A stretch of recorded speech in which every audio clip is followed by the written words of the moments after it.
Laïkino, la rubrique cinématographique de l'Union des familles laïques. Avec Alain Defremont. Bonjour, vous êtes bien à l'écoute de Laïkino avec Frédéric et Alain pour la rubrique cinématographique de l'UFAL. Bonjour Alain.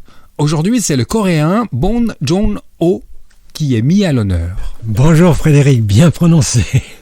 Bonjour à tous. Oui, le cinéma coréen est un formidable cinéma d'invention.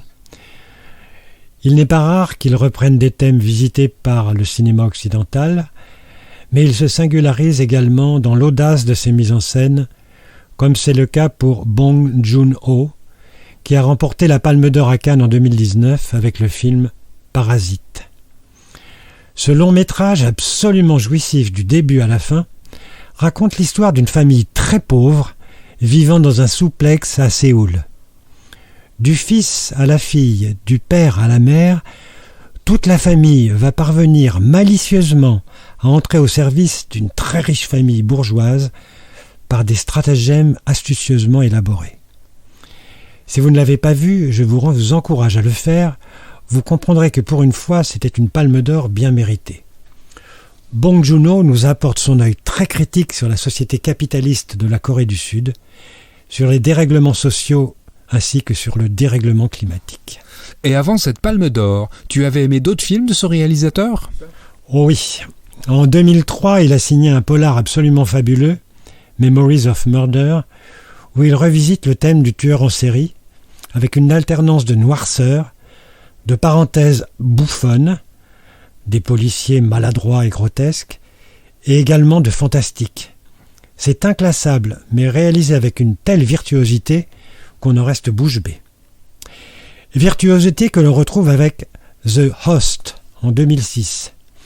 Ici, c'est le thème de la créature monstrueuse qui est revisité. On suit une famille qui a monté un petit snack au bord du fleuve Han à Séoul. Un jour, un monstre aquatique terrifiant, fruit de la pollution des eaux par l'armée américaine, va semer la terreur dans la ville. On y retrouve le clin d'œil à l'occupation américaine et à l'écologie. C'est absolument terrifiant, car le réalisateur ne recule devant aucune audace. Une grande audace aussi pour Snowpiercer, le transperce-neige. Suite à une tentative ratée d'injection d'un gaz dans l'atmosphère pour lutter contre le réchauffement climatique, vous voyez encore le thème écologique, la planète Terre est entrée dans une ère de glaciation entraînant la disparition complète de toute l'humanité. Les quelques survivants vivent désormais dans un train lancé à toute allure, répartis dans des compartiments, par classe sociale bien sûr. À l'avant du train, les plus riches, qui vivent dans l'opulence, encadrés par des hommes armés, tandis que les plus pauvres sont entassés dans des sorties de wagons à l'arrière. La lutte des classes dans cet univers glacé va devenir sanglante. Vous serez, à l'instar des passagers de ce transperce-neige, cloués sur votre fauteuil. Merci Alain.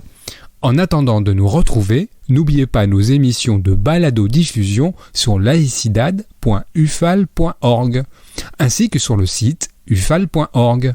Pensez aussi que nos activités ne sont possibles que grâce à vos dons et vos adhésions. C'était Frédéric et Alain sur Laïkino. À bientôt. C'était Laïkino, la rubrique cinématographique de l'Union des familles laïques. Retrouvez toutes nos rubriques Laïkino et l'ensemble de nos balados-diffusions sur lufal.org.